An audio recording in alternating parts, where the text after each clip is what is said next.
Bien le bonjour, chers amis, et bienvenue à la prescription avec votre ami Dr Fred Erik Lambert. J'espère que vous allez bien. Tout d'abord, j'ai l'album qui sort très bientôt. J'en ai déjà parlé à quelques reprises et vous allez me l'entendre répéter jusqu'à la sortie. Bref, le 22 juin 2023, je lance mon premier album duo avec un contrebassiste vraiment sympathique qui s'appelle Erik Janson. C'est sous l'étiquette Leaf Music et le titre est Iridescence. Le 22 juin à 5h, devrais-je dire plutôt 17h, jusqu'à 19h au Quai des Brumes, nous allons célébrer la sortie de cet album. Pour l'occasion, nous allons avoir les livrets. On a imprimé seulement les livrets au coût de 2$ dans lequel vous aurez un code pour vous procurer l'album. Et on va célébrer. Donc, on va jouer un peu, on va discuter avec vous. Je serai très heureux de vous y voir. Mais le lendemain, le 23, l'album sera disponible sur toutes les plateformes. Alors, si vous ne pouvez pas être présent, sentez-vous mal, c'est normal. Mais le lendemain, s'il vous plaît, allez écouter. On est très fiers de ce disque dans lequel vous allez entendre des œuvres de Evan Chambers, un duo aux couleurs irlandaises, écossaises. Ensuite, une pièce solo de Jean Français pour contrebasse. Il y aura aussi un duo de Garrett Wood, une pièce qui avait été écrite pour Erik Janson. Une pièce solo pour alto de Caroline Shaw et de Manu Stuas. Et finalement, on termine avec Es Cenas del Sur de Ocher, qui est en fait, devrais-je dire, c'est la pièce titre de l'album. C'est la dernière, mais c'est celle qui en jette dans la façon que c'est écrit et tout ça. Et on est très, très heureux de vous partager ça. C'est 60 minutes de musique de basse fréquence, d'alto et de contrebasse, et en espérant que ça va vous plaire, tout simplement. Et on se retrouvera là-bas au lancement. Donc, aujourd'hui, un invité bien spécial. C'est un artiste que j'écoute depuis maintenant 24 ans. Là, ça ne me rajeunit pas. À 18 ans, à Joliette, j'ai eu la chance d'avoir un ami qui m'a partagé son premier album, Whisky. Je parle aujourd'hui de Jay Jay Johanson. Et j'ai eu le privilège vraiment de parler à quelqu'un que j'admire beaucoup. On a passé une belle heure à discuter de création, d'idées, d'origine des idées, tout ça. Et il a un nouvel album qui sort, alors c'était aussi l'occasion de parler de tout. Et bref, je suis très, très heureux de cette rencontre. Mais avant tout, laissez-moi vous le présenter convenablement. Jay Jay Johanson est un auteur-compositeur-interprète suédois. En 1994, il découvre le trip-hop grâce à l'album Dummy de Portishead. Après quelques essais avec Erik Janson, il est contacté par la major BMG et enregistre son premier album Whisky, paru en 1996. L'artiste y mélange trip-hop, jazz, drum and bass et country. Les singles It Hurts Me So et So Tell the Girls That I Am Back in Town reçoivent un accueil favorable. 2 ans plus tard sort Tattoo, dans lequel 2 titres comportent un peu de français, qui sont vraiment soulignés, Quel, dommage et la chanson Jay Jay Johanson. Puis en 2000, suit l'album Poison. À la différence des 2 albums précédents, Jay Jay Johanson s'entoure d'un vrai groupe. Antenna sort en 2002, et cet album est moins mélodique, mais plus expérimental que les précédents. Il est suivi par Roche en 2005.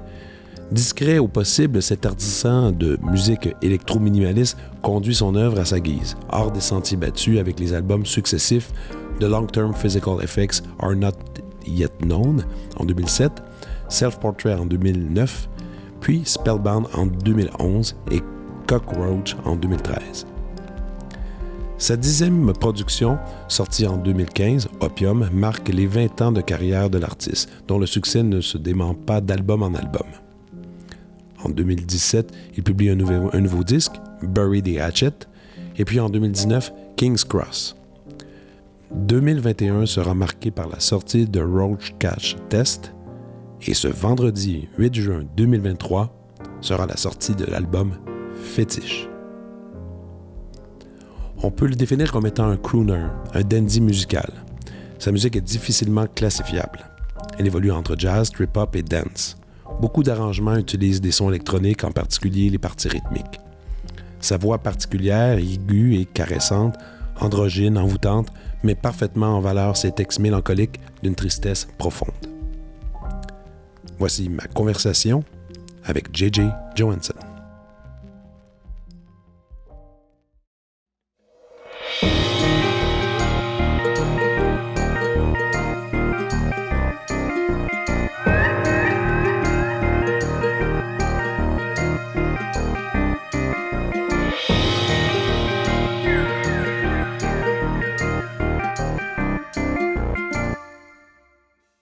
Hey, Hey, how are you? it seems to work.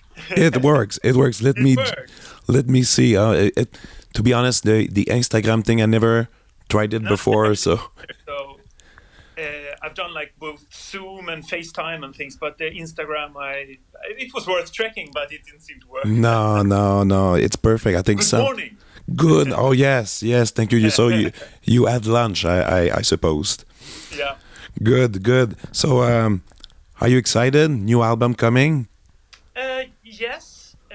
Yeah. Of course. Yeah. It's always exciting and interesting, and also during the COVID thing, we didn't do so many concerts, but now we have a pretty full schedule the whole year.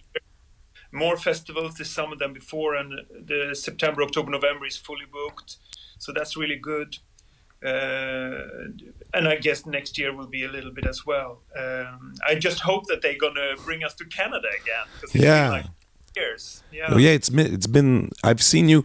I mean, it's so crazy for me right now talking to you because I've realized I've been listening to music for more than 20 years. Yeah. And also you've been through the evolution of music business, change so much. Exactly. And I was just thinking the other day how I discovered you, and it was really like I'm 1 hour away from Montreal, small French town. So there's that guy, a friend of a friend, who find you recording, and then internet wasn't really out there yet. Like it was, but it was hard to find information about you. Yeah. So you had to guess, and you have to, find a narrative about who you are. Yeah. So, and I saw you 3 times in Montreal. So it was great concert. Did you back in the 90s when I played that TV show? Yeah.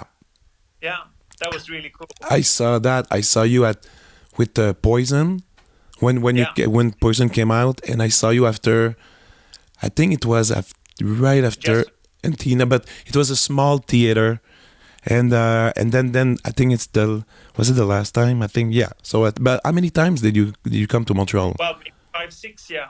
Okay. Once we played in I think it had to do something with some sort of film festival. Okay. And it was just me and my piano player. He had the grand piano. It was really acoustic. It was really beautiful, lovely. Nice. And it was a very elegant evening. Very, very nice. Cool. And then we been to jazz festival at least 3 times. Yes. That's where I discovered you, actually. Yeah. And it's also so funny because yesterday I had a lunch with a. Yeah, and he used to work in the biggest record store in the center of Montreal, the beginning of Whiskey Tattoo Poison, and he did the best he could to spread it to his friends in Montreal, in Canada, and he had also seen me like 3-4 times in Montreal. And he was in Stockholm yesterday for a concert with Peter Gabriel. Yeah. And he just texted me on Instagram, asked me if I was in town. I said, yeah, sure. So I went to join him. That's cool. Yeah. And I'm gonna ask a few questions out. We're gonna talk about the album because it's really cool. Montreal, you mentioned Montreal in one song, and I think Niagara Falls, right? Yeah. So do you have a special connection with or was it just poetry coming out? That thing was really. It was like more or less a true story. We went to Canada in 2006, and that time we did rent a car we did drive from I don't remember if it was from Montreal to Toronto or if it was from Toronto to Montreal. And when we were on that drive, we had it was the summer, so we had the windows of the car open to get air into the car, and we heard this noise. And the Canadian guy who was with us said, "Guess what the noise is?" And we said, "No, we have no idea." And he said, "It's Niagara Falls you're hearing." Okay. Yeah, he said that's the buzz, like a constant hiss. And he said, "No, it's Niagara Falls." And I just, in my diary notes that week, I just needed to mention rent a car and drive to Niagara Falls. It just happened like that. And then slowly that became like a storytelling thing that I wanted to bring into a story. And so That's funny. I mean, I just because since I know we were about to talk, I went through the albums again just to have grabs here and there, and I find it interesting. But you said about journal, so I'm really curious about your process for writing. So is it something like in your pocket you always have a piece of paper, a pencil, and that's how you work? The writing thing is it's really for me, it has always been kind of the same thing. I'm never forcing it to happen. For me, the songs has to come to me. I'm never gonna try to make them happen. I have to wait until the songs comes to me. It sounds maybe silly, but for me it's really like that. I mean, I'm taking long walks every day, and for me that's moments when a lot of the fragment line, or if it's a little melody thing, or if it's a little but for melody then you have, like, I guess an iPhone or something and you sing, or okay. I used to have to call to my own answer phone. Okay. But since I have the voice memo on the iPhone nowadays, I sing in the voice memo. Yeah, the voice memo is the big thing right now. I think everybody uses it. The phone, but now it's voice memo for sure. And for me, I pretty early came to the conclusion that I need to write a song that I want to sing. It's as easy as that. Because if I don't, I could never start in the opposite direction. I could never start with the beats or with a piano piece or something. It has to start with a song, with the melody and the voice and the lyrics. Because I might need to sing it for another 20, 30 years. So it's true. I need to like to sing the song. So usually it just starts with an a cappella. Very, very 90% of the time it starts with an a cappella. And I very often, even to remember it, when I come home from my walks, I do record it with my microphone here at home, as an a cappella. Yeah. And sometimes after that, I sit by the piano, I take out the chord structure, maybe I like a little basic chord structure, maybe also mostly to find out what key to sing the song in, what key. Just to have and then I sit by the computer or my drum machines and I maybe do a little early drum programming mostly just to get what tempo do I want to sing this song in. Yeah. So, and as soon as I have the tempo and the key, then I bring the idea of my song to my musicians. I've been working with the same guys since Whiskey. It's the same drummer. Really? Okay. With the same three guys. Yeah. With the same three guys. We've been recording all the albums in the same studio. It's in an archipelago on an island just outside town here. But I'm a little confused. Sorry, it's personal, but I know for a fact you still live in Paris. No, Stockholm. Oh, okay. I was in France in 1999. Oh, okay. Then I went back to Stockholm, and then I moved to a suburb here in the west of Stockholm. Okay. My piano plays south, and our drummer is in the east of Stockholm. Oh, I see. Okay. Very close to each other, and when we meet in the studio, when I come with the voice demo, the piano idea and the drum structure. My drummer developed that. My piano player developed the piano idea. And very often when we re-record the voice with, here at home I have a microphone that is like 350. But when we re-record the voice, very often we realize that there is something in the nerve of the vocal take that I do here at home, like just when I have written the song. Yeah. There is something that we can't really redo that. So very, very often we keep that first vocal take, and even if it's a bit out of key, because it's usually I sing it first, before I sing. So it's really like an a cappella without any. I'm not having anything. Sometimes it's totally out of the rhythm as well. So we have to sometimes, if we decide to keep the voice, then we have to, cut it up and we have to structure it so it fits to the instrument. So it's a really weird process instead of doing the opposite. Of course, I should sing after the piano, but very often, like for example, "Why Wait Until Tomorrow," which was one of my favorite songs from the Rorschach Test album. That song was really like a vocal, only a vocal, without any instruments. And then I added the beats, and I was thinking, okay, let's keep this song drums and voice, a bit like, the back in the late 80s, early 90s with the sound systems, like the early Massive Attack, Yes. They were like a DJ doing the drum beats, and then came like a vocalist doing like singing like a Burt Bacharach thing or whatever on top of the drums, and it was voice and drums, and I love that concept. If a song is good enough, maybe you don't need an instrument, you can just do it like drums and voice. It's true. But then when we started doing "Why Wait Until Tomorrow," we just couldn't stop ourselves from making a groovy bass line and adding a bit of strings.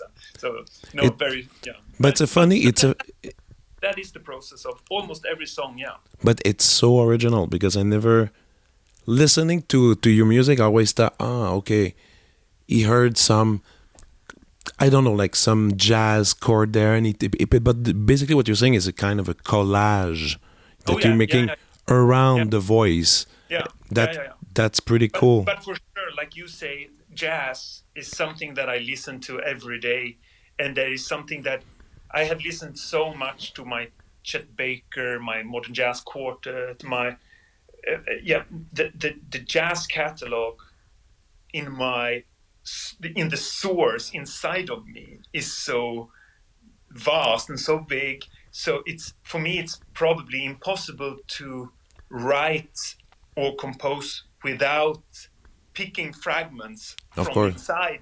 That even if it is, and sometimes maybe it becomes too similar, or sometimes I'm not even aware of, oh shit, that's that track, so sometimes maybe I pick a bit too old. It just becomes like that. Of course. And where you talk about the day you heard Portishead Dummy, the first album, 1994, and it had a huge influence on you. And 2 years later, the first album comes out, which is, by the way, I think quite fast to integrate such a world. And like, I mean, you are part of the trip hop movement. We should say, we should call it as it is. And so with whiskey, was it exactly the same process, or because things probably change? I would say that on Whiskey and Tattoo, we had the sampler as a tool in the studio that was much more present as a working tool. And then on Poison, and after that, we have decided not to use the sampler as much. Yeah. Even though it's still there, and sometimes we can't keep ourselves from using it. But on Whiskey and Tattoo, that was a way of, it was really. And it's also the fact that we had a DJ with us on stage. That was something that was in the way of working back in the 90s. It was the DJ was putting the backing tracks, and it was just, everybody was kind of doing like that. But then in the end of the 90s, most bands were moving away from that. Yeah. Actually, most bands in 2000 started moving into much more electronic sounds. Like if you think Bjork's Homogenic, Goldfrapp's second album, Radiohead with Kid A, almost every band, even Portishead on went more and more electronic on their records, and went away from the DJ on stage and from the sampler as a tool. And so we were doing that. But I mean, before Whiskey, before hearing Portishead's first album, I knew that I felt my kind of jazzy songwriting. I thought the natural way would be to have a jazz quartet. And I was kind of new here in Stockholm. I moved up in 91. And one of the best clubs here in Stockholm is a jazz club called Fasching. I used to go a couple of times per week. And sometimes there was this, like, sometimes they let the students from the music high school here in Stockholm play at the Fasching club, the jazz club. And one evening there was this quartet that I found was really, really cool. Four young, three guys and one girl. And I spoke to them and asked if they wanted to work with me, if they wanted to try to play with me and to try my new songs that I had written.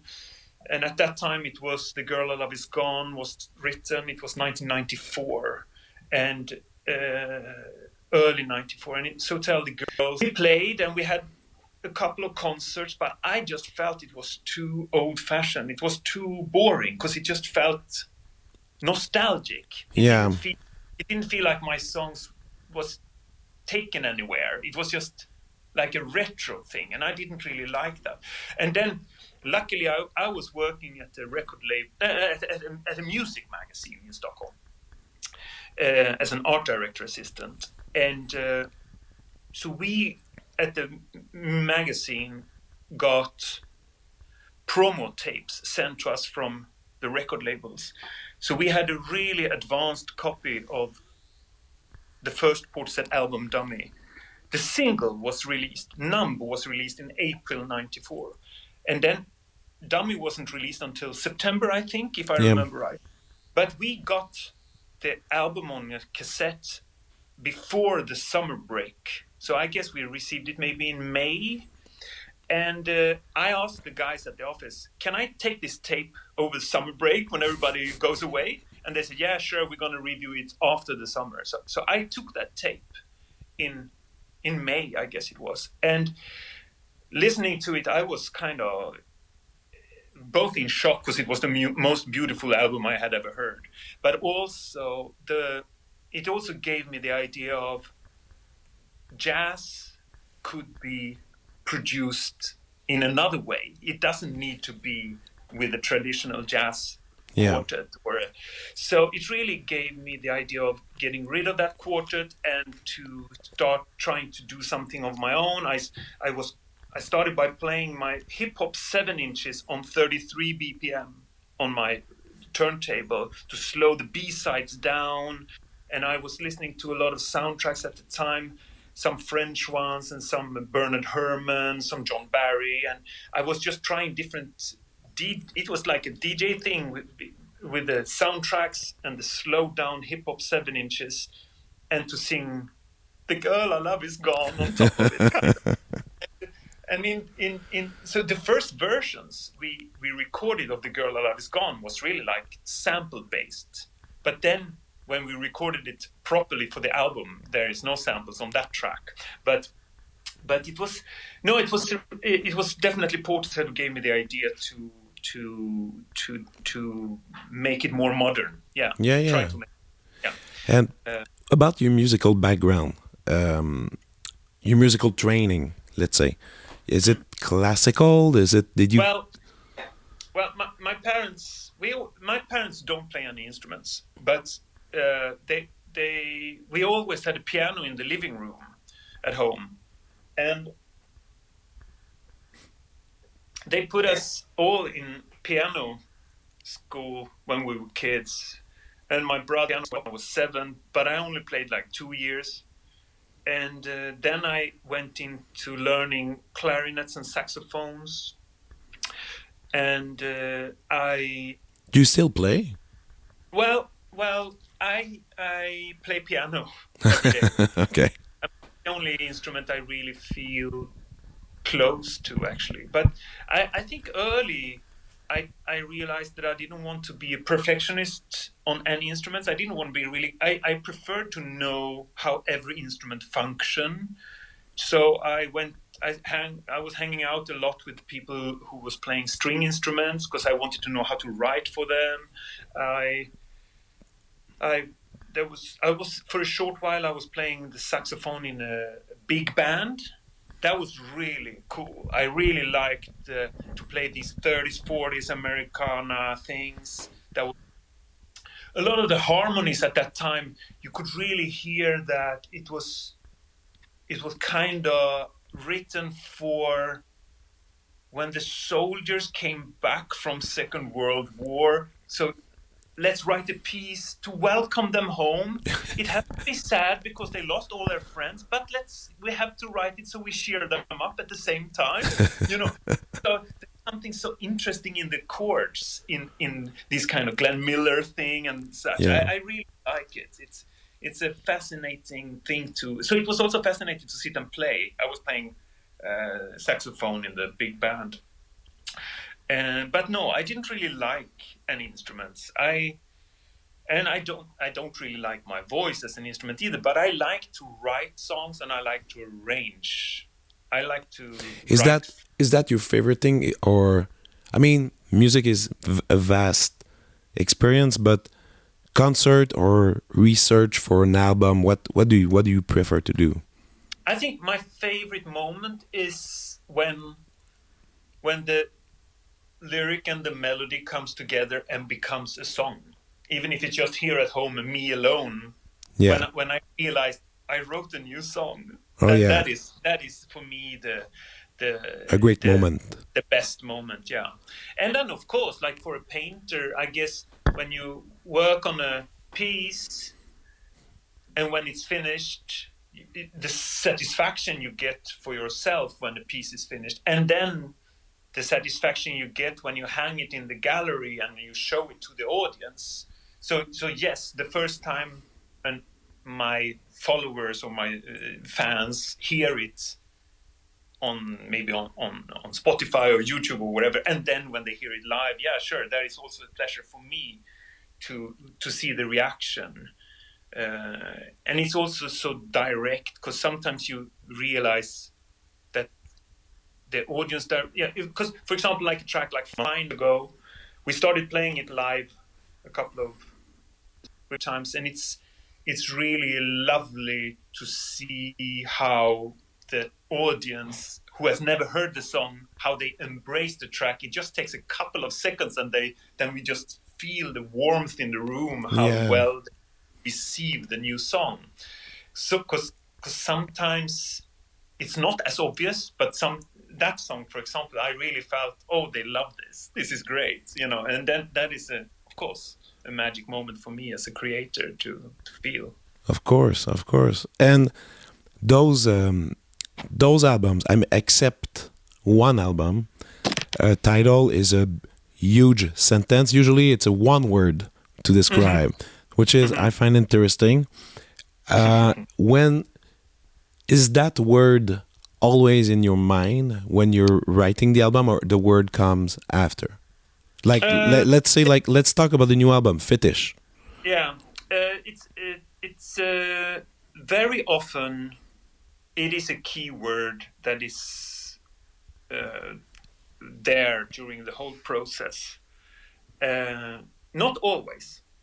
Whiskey, I mean, I one of the ideas with all my titles, like Whiskey, Tattoo, Poison, Cockroach, Opium, it has I for a while I wanted it to sound like I wanted the contrast to be as strong as big as possible, like if it sounded like a death metal record, because I'm so far away from that. So I like to grab from a world that is not mine and I make it mine. And I really like this words that are linked to addiction. I want my listener to be addicted to my music. You see what I mean? Okay. Poison, opium, a lot of it has to do with addiction. Yeah. And the recording of my new album was for a very long time, it was called the Mushroom recording. I mean, I wanted the record to be called Mushroom. Also linked to addiction, etc. But then when Björk released her record half a year ago, and a lot of her concept for her record was the mushrooms, the spores, and so when I heard that, I immediately just canceled that word, and it was also very good because immediately I didn't need to search. Immediately I had the fetish word as a second idea, and I felt it was stronger because it was also a bit it can mean different things for different people, and it also, for some, it almost sounds a bit contrast between the soft songs and my persona and the fetish word I like that contrast. Yeah, and fetish can be huge or small. It doesn't it doesn't have a scale. Oh, or it's like so many things. I like it. Yeah, and style. Can we talk about the style of the album? I feel I was listening to it yesterday. I mean, you sent me the album, I think 12 hours ago, so I had the time to listen twice, and I was thinking about the use of beats, the use of acoustic instruments. It's really, I feel you're integrating many styles you explore in the last 20 years, and it happens a lot in the album compared to other albums. Yeah, I think so too. It's on some songs it's almost a voluntary idea to do that. For example, I have to say half the record for me was a really like conceptual idea of that I wanted.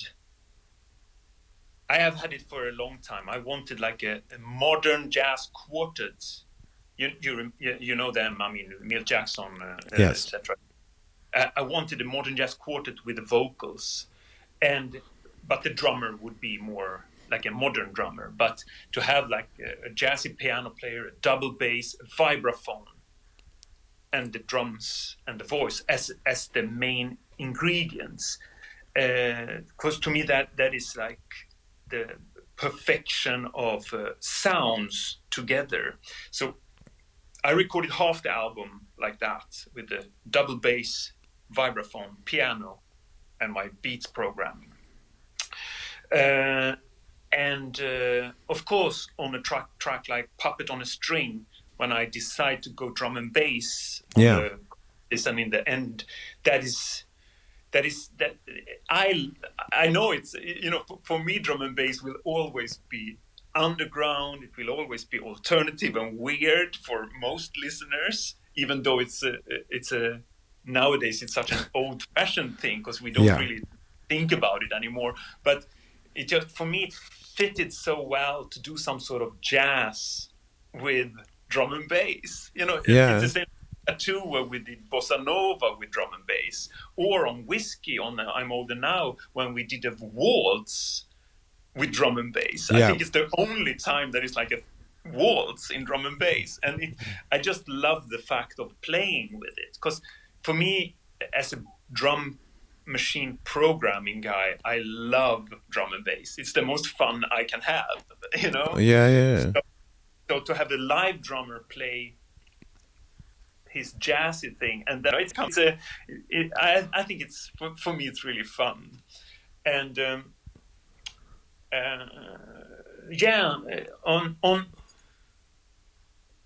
you're right. Sen is the same. It's also my kind of modern jazz quartet idea. Yeah. Finally, we have the sample-based track, like, which goes back to "It Hurts Me So" or whatever. We can. That's also like you say. Can we talk about that though? Finally, okay.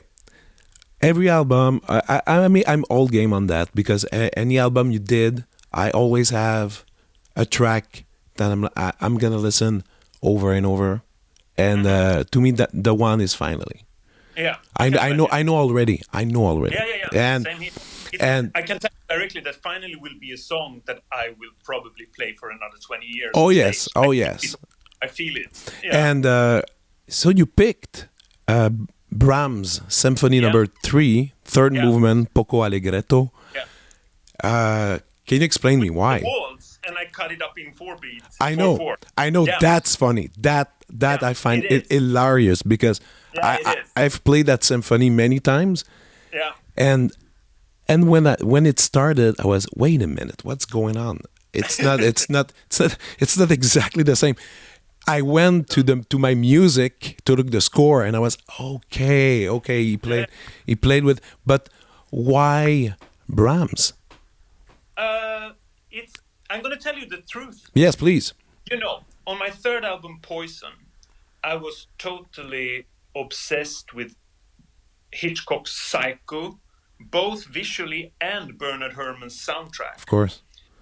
So it was a lot Anthony Perkins. Yep. And the film Anthony Perkins did after Psycho was Aimez-vous Brahms? Oh, yes, you're right. So yeah. I just decided to do a Brahms thing. I wanted to go back to Anthony Perkins. That's funny. Oh my God. It's Aimez-vous Brahms, yeah. It's a like a hint to Psycho. Yeah. To Poison, to Anthony Perkins. And also Brahms, I mean, that movement is by itself so lyrical. It's so lyrical that it must have been fun to put lyrics on it. But it works. It works so well. Yeah. But that's the first part of the sampling. The second part of strings, what is it? Do you remember? Is it only Brahms?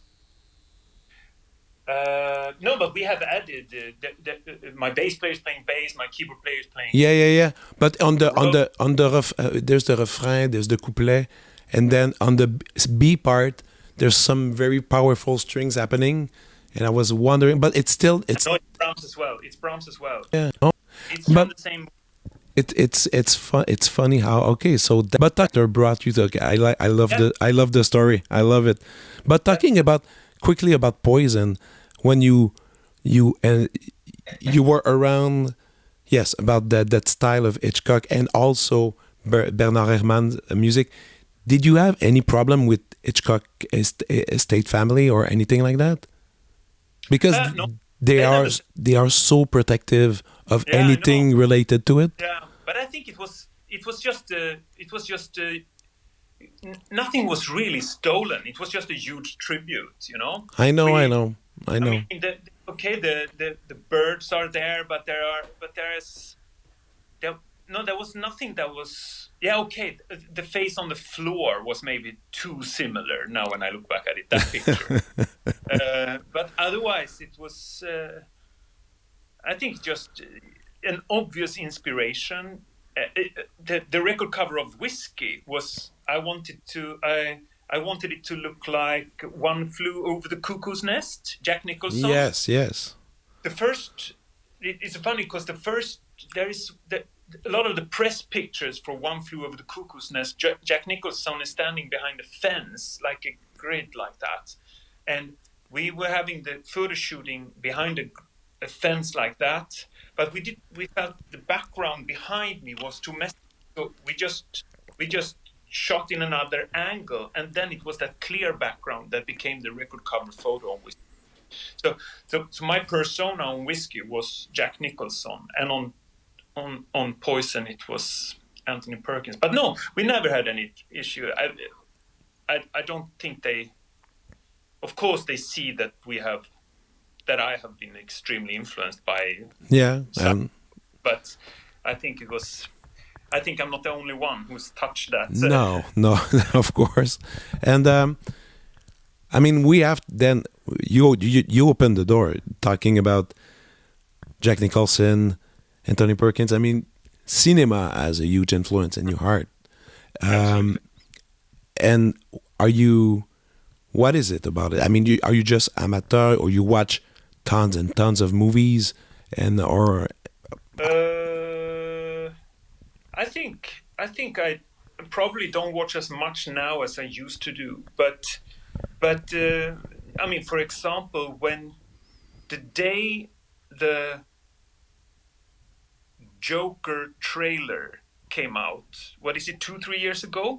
Yeah, right before the pandemic. Yeah. And the day it came out, and in the trailer was a fragment of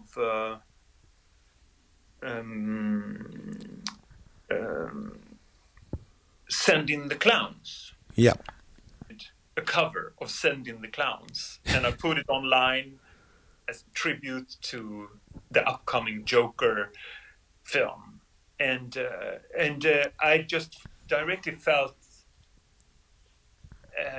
I want to do this more. I want to do more on this kind of tribute thing. So that weekend, the same weekend, I recorded 10 different covers and I called it Silver Screen. I don't know if you've seen that. Yeah, I listened to it. They're great covers.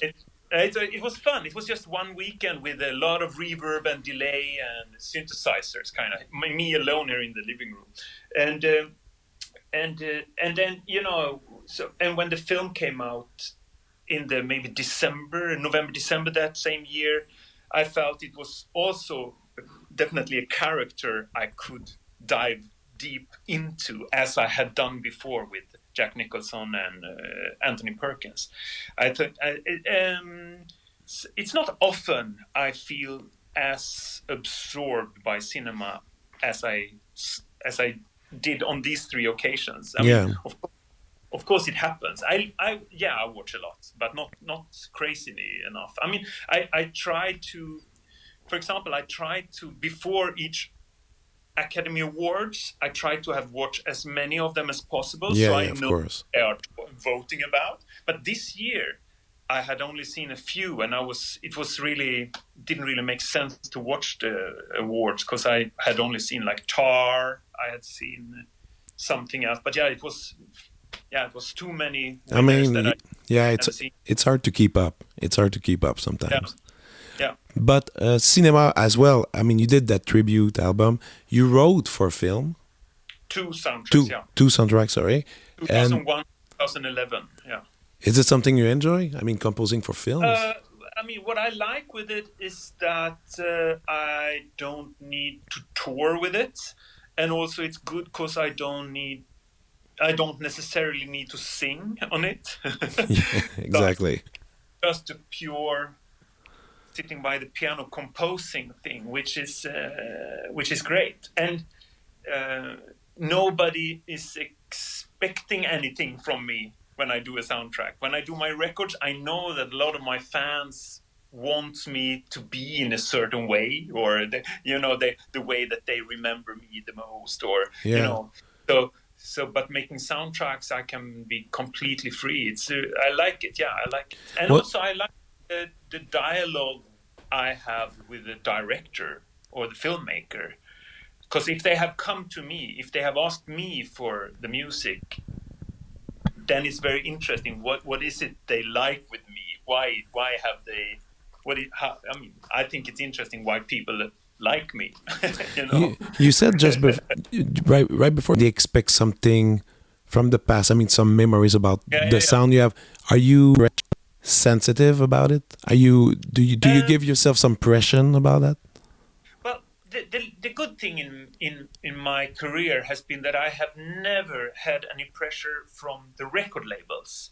Okay. The record labels have always given me total freedom. They have never said anything. They have never given me any updates on sales are good or bad. They have no feedback notes like this track or okay. I mean, I 6 albums on BMG Records, then 3 albums on EMI, then 3 on Universal, and then I went indie. Yeah. And for the record next week is the 4th album on a small indie label in Paris. And the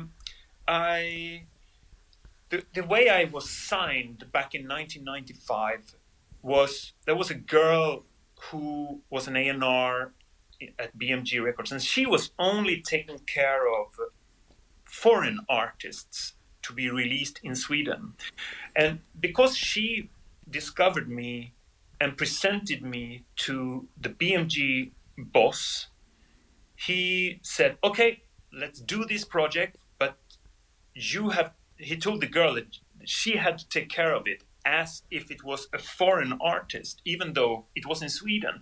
So nobody, and also the foreign artists, when she was taking care of Backstreet Boys and TLC, they didn't come with any feedback on that, because that was just a project that they decided to release. So nobody from the beginning put any pressure on me. They treated me like a foreign act in Sweden, which was really lucky. Yes, very lucky. Total freedom from the beginning, and it just continued. Because it also, I have to say that because I was always signed in Sweden on my first 12 records, was a fact, the Swedish people, my work doesn't work really well here in Sweden. It's one of the for me, it's the country where I do the fewest concerts, and really, my audience is the smallest here in the world. So still, I'm being treated as a foreign artist, which is really cool, because it also, the record label people have never understood why my project works. Yeah. So they just let him do what he's doing. It's his work. Let him continue doing what he's doing. So it's always been like that. And so no, never any pressure from record label side. But from an audience side, especially since internet, and especially since, let's say, Instagram and Facebook, I get so many messages per day. People saying what they love, people saying what they want to hear next concert. Really? I hear them. Mm-hmm. I do, and sometimes I think of it, because then actually, when it actually comes to the songwriting, I can't control it really. I can't, when a song comes, I just need to dress up that song in a suit that fits. Exactly. And yeah. I can't really start thinking, there was somebody who wrote that they wanted it to sound like on the radio. I can't think like that. But I was more thinking about the anxiety of not disappointing audiences. I mean, I know some artists who are struggling with that, and it affects their process of writing. Well, I could imagine doing much more instrumental pieces. Oh yeah? I could definitely imagine I do much more instrumental pieces. I do a lot of ambient stuff here at home, but I know it's really not. I know that my fans want to hear me sing. Yeah, of course. They do, and I know that they want that. So I'm not going to do an ambient, like 5 tracks with ambient pieces. I'm not going to do that. But it's fun when you add one in and there. Like I think about just the empty room track you did. Yeah. It's such a perfect moment and on the album. So when that happens, it's always nice. But a full album instrumental, I mean, maybe one day, but I mean, it could be part of the big thing. Okay, big question.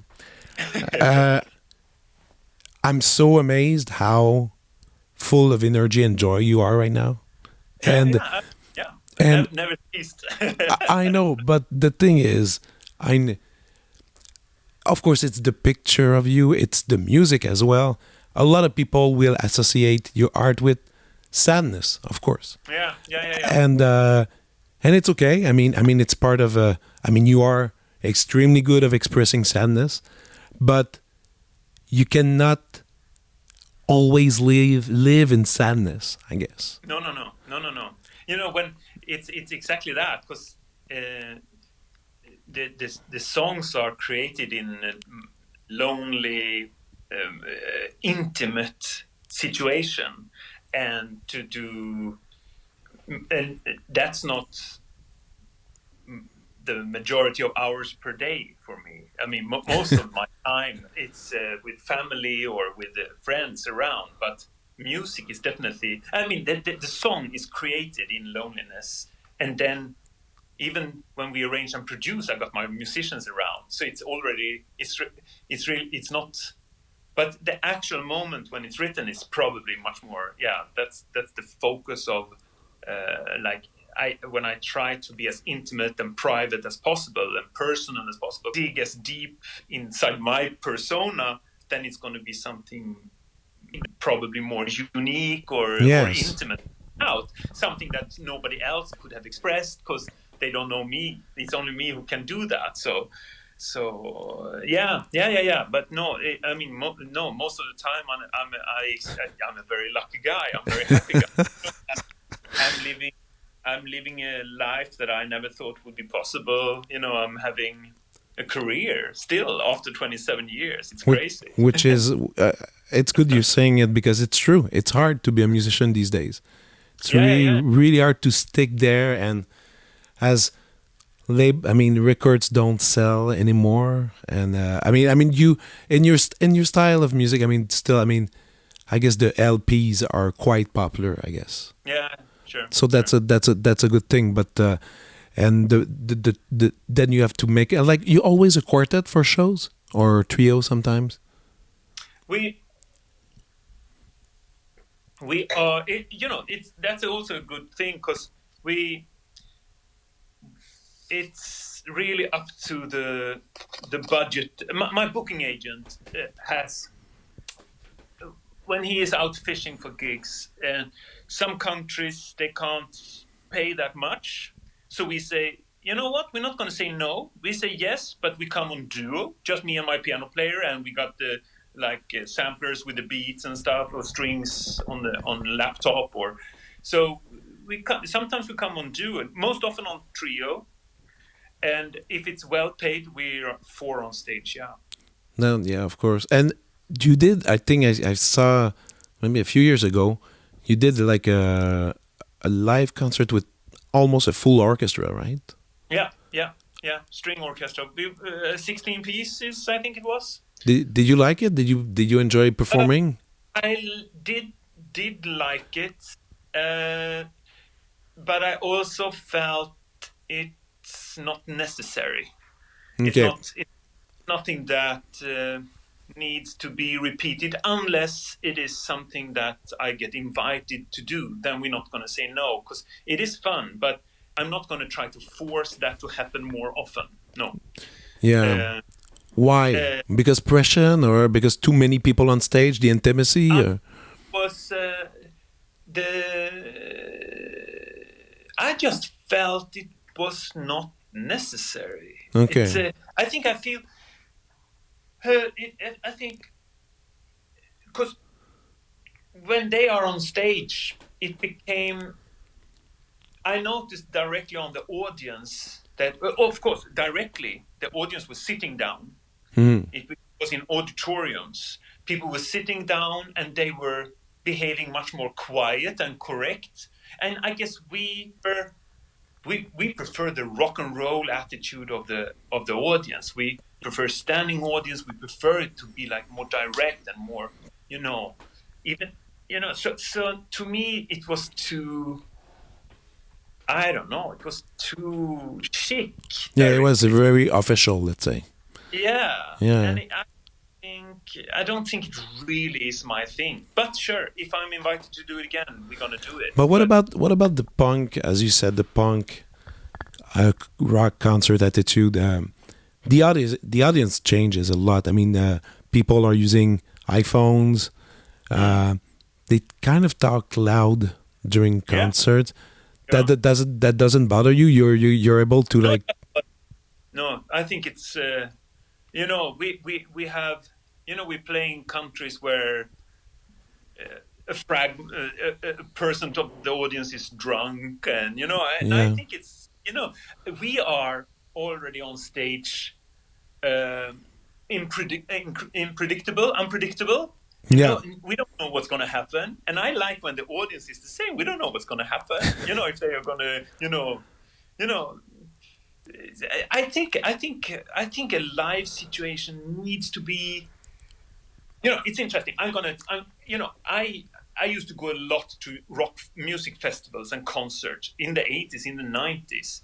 And I really think it's bizarre to watch Coachella nowadays. Because it seems, for me, it seems like Coachella, for 95% of the spectators at Coachella, they are there to do interesting Insta stories, and the music is just a soundtrack to their Insta stories. And that to me is so frustrating to see, because, and for example, one of my favorite gigs on the last Coachella was Frank Ocean. Yes. I think it was excellent. It's so interesting because he played my favorite songs of his career. I know that, and he was 1 hour late, and I was like, yeah, but come on. When I saw Primal Scream in 1994, they were 5 hours late, and that's part of the show. And I loved that they were 5 hours late, because the feeling we were building up in the audience, waiting there for 5 hours, was amazing. And now, because these Instagrammers, they can't wait an hour, and then they start to complain. Yeah. Come on. Yeah. No, you're right. When he come on stage, he decided to do a really soft, a really private, a really slow gig. It was the closest to Marvin Gaye you can come, and the audience were just like trashing him totally, because they wanted to hear some sort of up-tempo hip hop. No, I thought it was amazing. That's cool. And that's it. They don't. I don't know. They're not there for the music anymore. They're there for something else. I don't know. Yeah, it's a little strange. Look, time flies, and it's time for I told you for the show I'm curious to know a bit. Have a small list of other art that you appreciate that you can share. It's called la prescription.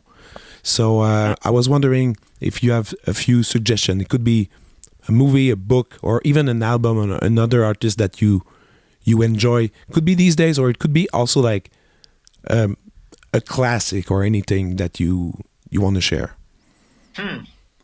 We've been talking a lot about the art I love. I mean, we've been mentioning everything from Emmevo Brahms to Joker. I think for me, it's I have like on the two last albums, I couldn't stop myself from that little Andy Warhol tributes that Andy Warhol is for me the probably my biggest influence when it comes to some sort of wider spectrum of how to see society and how to see different art forms. I mean, on a private measure, of course, it's Chet Baker, but when it comes to like a wider view, it has always been Andy Warhol. Everything from let's say the drawings to the paintings to the movies to the music to the films to the whole idea behind the factory and the management of Velvet Underground and how he I mean, Warhol is definitely there as a huge inspiration on all my work. Did you watch the Netflix series with? Yeah, it's fascinating. It's fascinating, even though I felt it kind of wanted to answer a question that was not even asked. Yeah. Okay. You see what I mean? It felt like the guy who did it had he wanted to do it for his conceptual idea.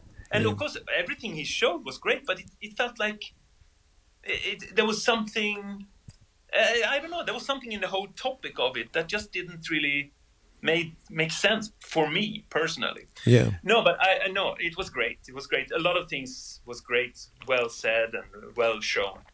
And another guy that is also a bit similar to Andy is Malcolm McLaren. I love Malcolm McLaren.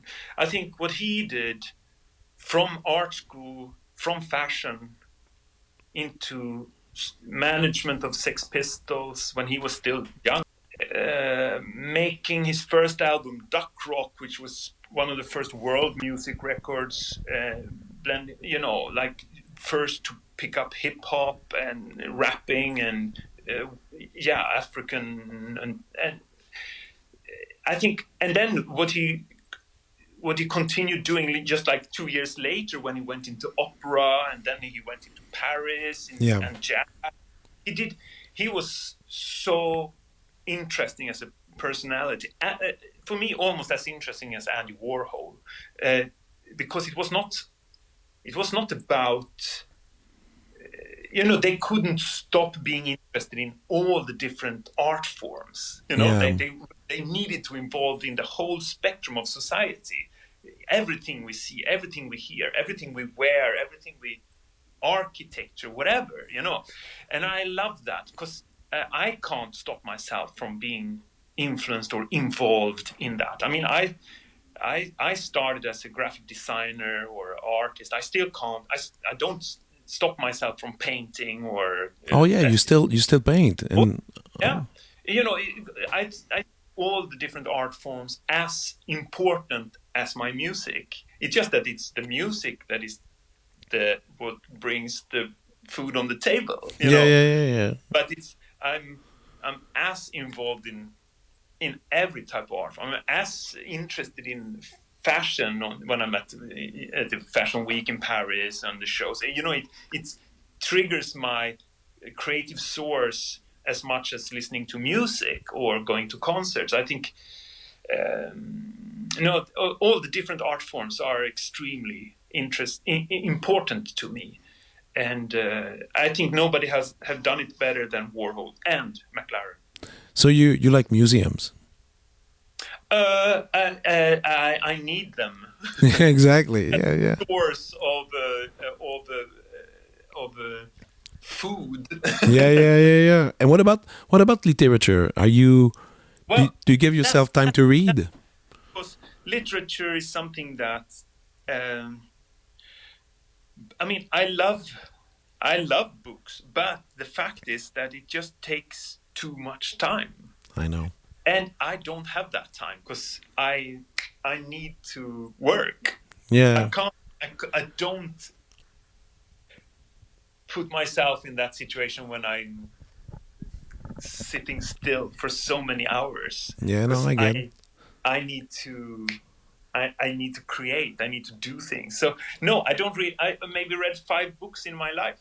Yeah, no, I and that's so funny because most of people I know write music. They don't read. They don't. As you said, they don't have time. They don't have time to read. If I would like to read, if I have the time to read, perfect moment. These are the hours when I write or sit by the piano. That's the same hours. Yeah, no, I agree. I buy books, but I just put them in my shelf. What about writing a book? Is it something that is in your mind? Well, I think the only thing that would make sense would be to probably do. I mean, because being on tour for 27 years, 90s, 20s, and being on all these festivals, meeting all these people, there is a lot of stories to tell. Yeah. So but I wouldn't. I don't think I would write it myself. I think I would more do it in the way. That was also again Andy Warhol's idea with the magazine, Interview magazine. He wanted all the articles in the magazine to be an unedited interview. That's why it's called Interview. It's just an interview with the famous people that he wanted to talk to. Yeah. So it's unedited interview. And I think there is a couple of journalists or a couple of fans that has followed me all these years. So I think I would just like to have dialogues with them and then write down the dialogues. Oh, and yeah. make that some sort of book. That'd be fun. That could be. Yeah. That could be a good story. But when I was thinking, because your songs are they're small stories, and I was thinking maybe you have like in your head like a big one that you wanted to share. No, I think that the story is big. but I'm not going to write it. Somebody has to take it out. Yeah, of me, exactly. It has to be somebody who knows what questions to ask. Yeah. And finally, about music, what do you listen these days? Do you listen? Do you keep up with the new music, new groups? Or? Yeah. I mean, maybe not as new as if I was 15, but I do check out. I mean, I read Pitchfork every day. I read NME every day to see and I do listen to a lot of new releases. I mean, I think this year started extremely strong with a fantastic new album of John Cale and a new album of Ryuichi Sakamoto before he died. But these are old guys, but it was new release. Yeah. But when it comes to the new stuff, I mean, it's good to have. I have a son. He's 16, and he's listening a lot to, let's say, Kendrick Lamar and the hip hop things, Tyler and all these things, and that keeps me. He's playing a lot of things in his room that I, react to, and I'm going, "What is this?" And I get curious. So so I get fed a bit by what the kids are listening to from him. Yeah, cool. All right. Listen, thank you so much. It was so much fun talking on Friday, June 8th. And I mean, it's going to be fun. And again, if you come to Montreal... Yeah. We're working to make it happen. Yeah. Yeah. Well, I'll be early next year, early 24. I'm gonna make it happen. Yeah. Amazing. Can I ask you? Did you now you listen 2 times to the album? Do you have a favorite track? I think I mean, okay. I'll tell you.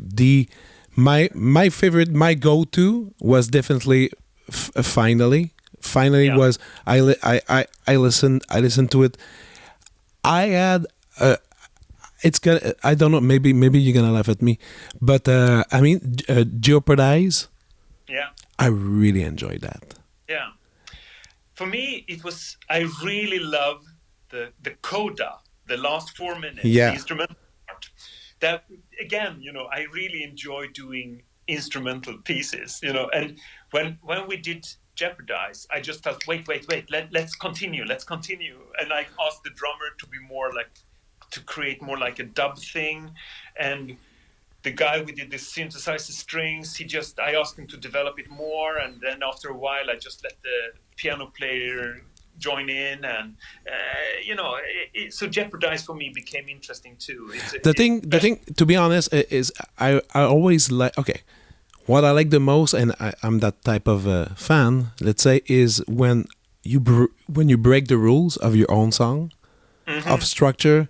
Is where I love when you go there. It's I think it's fun, and of course everybody, like, I know your style. I know I have some expectation, but when you break it, like when the first time I listened to Bury the Hatchet, when Empty Room, it's Empty Room, right? It's on the album. When Empty Room happens, but I also, like, I'm all game. I listen the album in order. I don't listen to individual tracks. I like beginning to end. And that when that track came, this is such a great moment. And then there's major to major to minor. All of that, I like the instability. So for me, Jeopardize represents that as well. Thanks. Cool. Yeah. We'll see what the other fans has to say about it. Yeah. But that's cool. Yeah.